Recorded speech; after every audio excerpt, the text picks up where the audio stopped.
Hello students, आज हम अपने इस चैप्टर के साथ फिर से आए हैं। ठीक है, ये 7th क्लास का फर्स्ट चैप्टर था जिसका नाम था न्यूट्रिशन इन प्लांट। ठीक है, इसमें अब हम चैप्टर को आगे बढ़ाते हैं। लास्ट क्लास में हमने पढ़ा था ऑटोट्रॉफिक न्यूट्रिशन के बारे में, जिसमें जो प्लांट जो हैं खुद अपना फूड प्रिपेयर कर लेते हैं सनलाइट एंड क्लोरोफिल सबकी हेल्प से।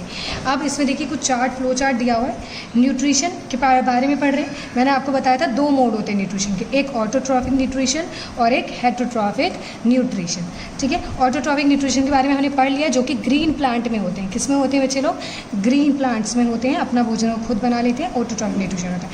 अब हेटरोट्रॉफिक न्यूट्रिशन के बारे में हम पढ़ेंगे। ठीक है, उसके बाद पूरा एक्सप्लेन, ज़्यादातर आपको हेटरोट्रॉफिक न्यूट्रिशन के बारे में ही इस चैप्टर में पढ़ने को है।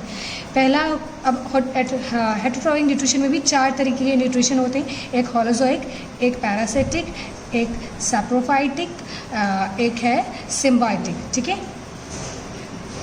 कौन कौन से? होलोजोइक, पैरासिटिक, सैप्रोफाइटिक और सिम्बायोटिक। ठीक है, और होलोजोइक में भी कौन कौन से 3 और होते हैं, ये सब अलग अलग है।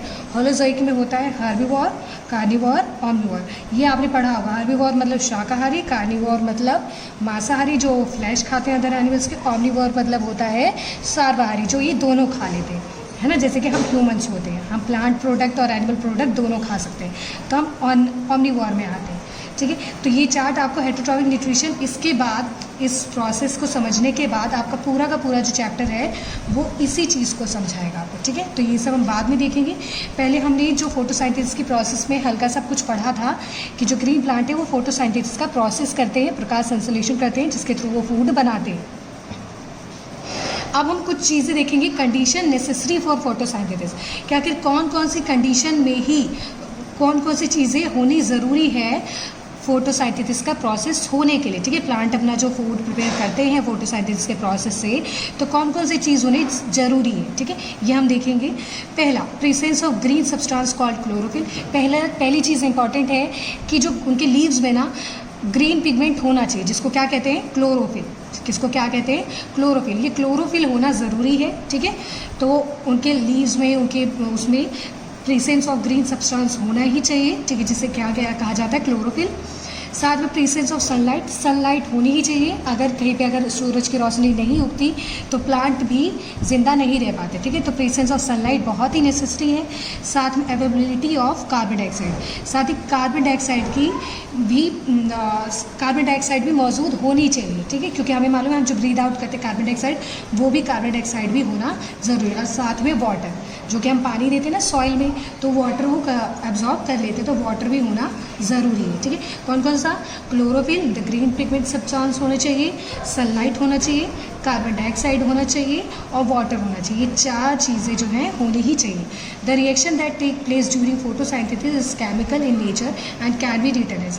जो फोटोसिंथेसिस का प्रोसेस होता है ना बच्चे लोग, ये chemical process, chemical in nature होता है। ठीक है, इसलिए इसकी एक इक्वेशन बनी हुई है, रिएक्शन होती है। क्योंकि क्या होता है, रिएक्शन क्या होता है? कोई भी 2 चीज़ मिलकर क्या चीज़ वो बना रही है। ठीक है, तो रिएक्टेंट और प्रोडक्ट क्या बनता है? तो जैसे कार्बन डाइऑक्साइड वो लेते हैं, वाटर लेते हैं। ठीक है, क्या लेते हैं? इन्वायरमेंट से क्या लेते हैं? कार्बन डाइऑक्साइड, जो कि हम ब्रीद आउट करते हैं। वाटर कहाँ से लेते हैं? सॉइल से। और साथ में उन्हें सूरज की रोशनी और क्लोरोफिल उनके अंदर होता ही है, ग्रीन पिगमेंट लीव्स में होता ही है। और सनलाइट जो है उनको मिल ही रही होती है दिन में। ठीक है, सूरज उगता है तब। तो फिर क्या बनाते हैं? इन सब से स्टार्च और ऑक्सीजन बनाते हैं। स्टार्च क्या काम होता है? स्टोर्ड एनर्जी की तरह काम करेगा। ठीक है, और साथ में ऑक्सीजन क्या करते हैं? वो रिलीज़ कर देते हैं। और वो रिलीज़ क्यों करते हैं? क्योंकि वो हमारे लिए हेल्पफुल होती है। क्यों? क्योंकि वो ऑक्सीजन हमारे लिए, तो ऑक्सीजन जो बनता है ना कार्बन डाइऑक्साइड से, ऑक्सीजन जो कन्वर्ट होता है उसको वो हमारे लिए रिलीज़ कर देते हैं, फिर उसका यूज़ हम करते हैं। एक बार और देखते हैं, कार्बन डाइऑक्साइड प्लस वाटर, ये वो लोग लेते हैं ग्रीन प्लांट्स। सनलाइट और क्लोरोफिल उनके पास होता ही है। ठीक है, उनको मिल ही रहा होता है, कंटिन्यूस सप्लाई होता ही रहता है। और स्टार्च और प्लस ऑक्सीजन वो लोग प्रोड्यूस करते हैं।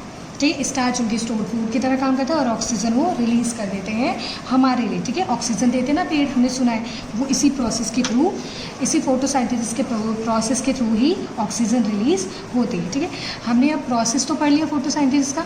ठीक है, अब आई होप कि आप लोगों को समझ में आ गया होगा।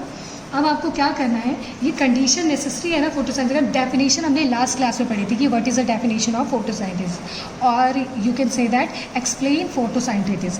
तो आपको डेफिनेशन लिखनी है फोटोसिंथेसिस की, और साथ में what are the condition necessary for photosynthesis, साथ में कौन कौन सी ऐसी कंडीशन ज़रूरी है फोटोसिंथेसिस के प्रोसेस को। ये क्वेश्चन आपको खुद बनाना है एक्स्ट्रा, ठीक है, ये आपको करना है। और साथ में आपके एक्सरसाइज का क्वेश्चन नंबर बी है, वो आपको बुक वर्क फिल करना है, ठीक है। अगर बुक नहीं ली है तो बुक ले लीजिए, नहीं तो काम आपका बहुत पेंडिंग हो जाएगा। इसलिए क्वेश्चन नंबर जो बी है बेटा, आप लोगों को पूरा बुक में ही फिल करना है, ठीक है।